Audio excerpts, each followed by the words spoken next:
Hey everyone, in this video, I'm going to show you how I am using the Ernie image model to do a storyboard or even one-page manga-style narrative. He checks his watch, still has time. He hurries through the snow to the town square and looks up at the clock tower, hoping he's not too late. The bell strikes midnight. He drops to his knees, whispering "forgive me" as it sinks in. His face tightens, a tear freezing where it falls. In the end, he's left alone in the snow, knowing the promise is broken. So you can do these type of storyboarding, or we can do things like this where it's already, like I would say, ready-made. These are manga-style narrative. We have the text incorporated in there and it tells the story. I'm using the ComfyUI Ernie-Image repository models, and you will find this link in the description below. And I'm using the Image-Turbo version. There is the Minstrel 3 and Flux 2. You can swap any of these for the quantized version of it if you cannot run these ones. Now, in order to achieve this, there's a prerequisite that you'll have to do. So you'll need to have a story. This is my story. Then the next step would be to break it down into the different shots that you would like to see. Now, in my case, since I cannot draw well, I decided to just write down what I would like to see. So the first part, I decided to go for the watch, where the character is looking at the watch, and this is the result I got. And the second part is where they are looking at the clock and hoping they are not late. Here is the result. Third one, going down on their knees, then saying "forgive me." Then the fourth panel, I chose to go with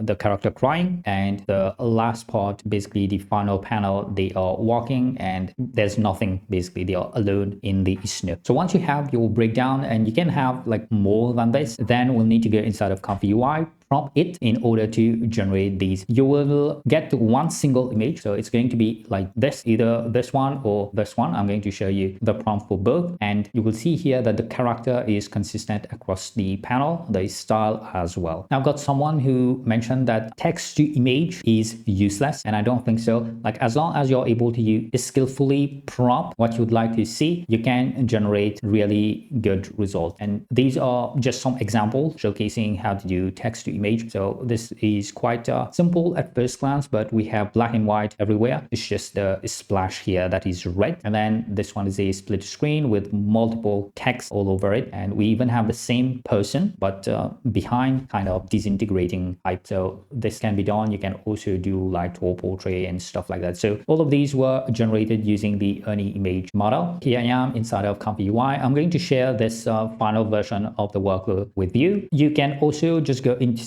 the templates and then choose any of these. You'll need to modify it a little bit in order to do the manga style or storyboarding. The model I'm using is the Image-Turbo version of the Ernie family, and then we have the Minstrel 3 and Flux 2. That's all. I'm not using the prompt enhancer. Now, everything else should be familiar. I'm using is slightly higher than recommended height, and that's just to get the paper type orientation. You can also do like a landscape, so just swap these, or you can go with a 1024 by 1024 to get a square. Now, the key sampler is already set. You can see I'm using 8 steps, and the sampler name and scheduler is already there. The main thing that you will need to do in this workflow is this section at the top. So since this is a text to image, we can only prompt it using text, and I have 2 boxes here. The first one says style, and it's here that you will describe whether you want your manga type or the storyboard type. So this is an example of how you would do a storyboard. Now, the next part is the story part, and remember in here I mentioned that I broke the story into different parts. So part 1, 2, 3, 4, and 5. These are going to be the panels, and you can see here I'm saying panel 1, where I'm saying close up. So this is the camera that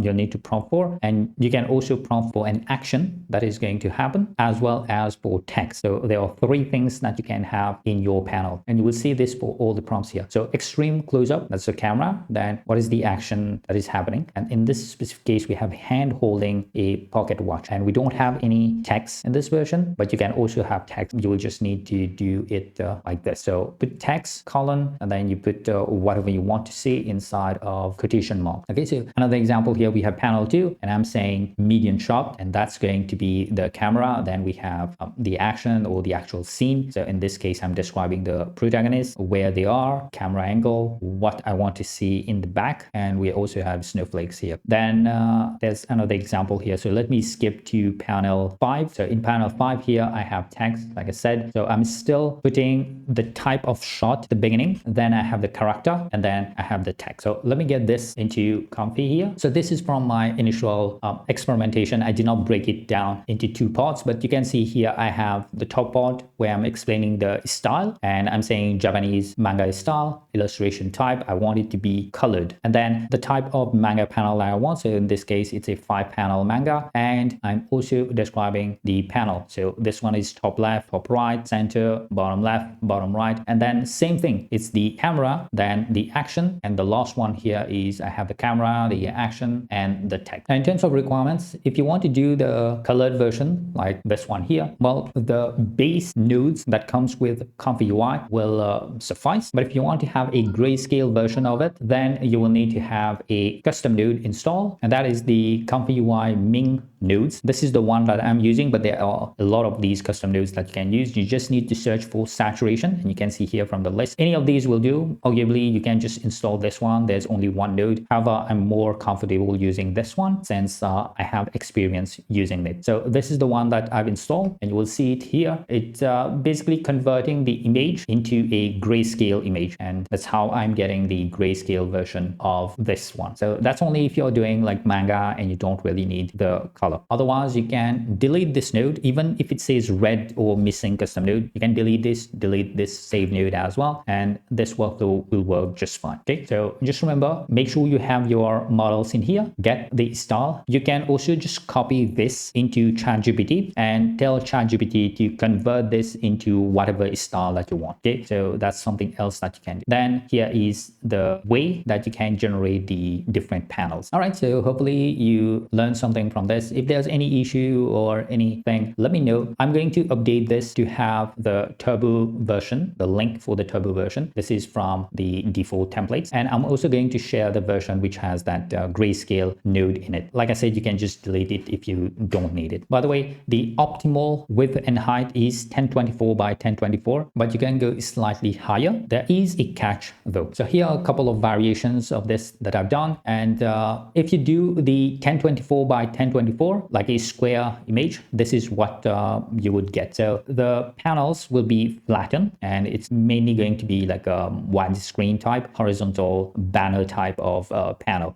You can do realistic images as well. You don't need to go with manga style or some line art style, but realistic version works as well. You can, of course, do any style that you want. This one is like chibi style. So your prompt for the style is going to matter for the final product. Now the model is uncensored, so you will be able to do things like this where we have an accident and a person is bleeding. You can see how much blood we have. I actually find the black and white version to be better, especially in this version here where the person is almost passed out. And here's a difference between doing like a square version and a tall version. So if you do a square version, you can see that because the panel are compressed, the character will look a little bit deformed, like kind of short. But if you do like a tall version, then we have more height, and the character actually looks correct. So it depends on what you are going for. Note that if you go too high, then this can happen where the character will kind of duplicate itself in the same panel. And in here, we can see the eyes getting duplicated. But if you decrease the size slightly, then you will get nice, consistent character all across. So this one, the story is basically like an action type of scene where the character is removing their sword and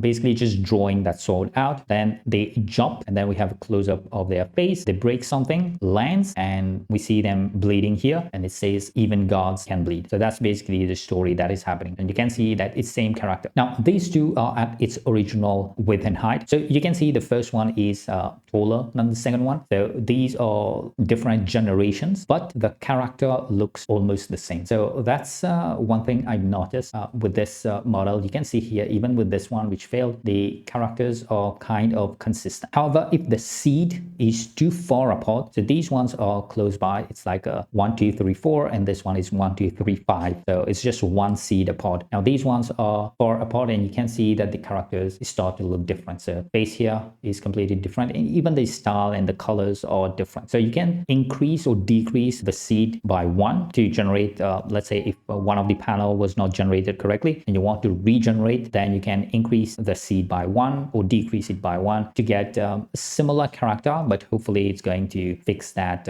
issue in that panel. Also, there's no need to do different panels like that. If you want to, you can generate just one panel and tell your story with a single image. So in this case, I have two versions of it. This one on the left side, I feel it's more impactful because of the colors, but you can also have the grayscale version, which still tells the story in a different way. All right, so that was it. As a reminder, these are my system. I still get people asking about my GPU. So I have 12 gigabytes of VRAM, and I'm able to run all of these, including the prompt enhancer. I decided to remove the prompt enhancer as it was messing up with the style I was giving. So if you're using the templates version, you can delete the prompt enhancer from it and then just give your own style. This way it's going to be consistent. Okay, so thanks for watching until the very end. Have a nice day. Take care. I will see you next time.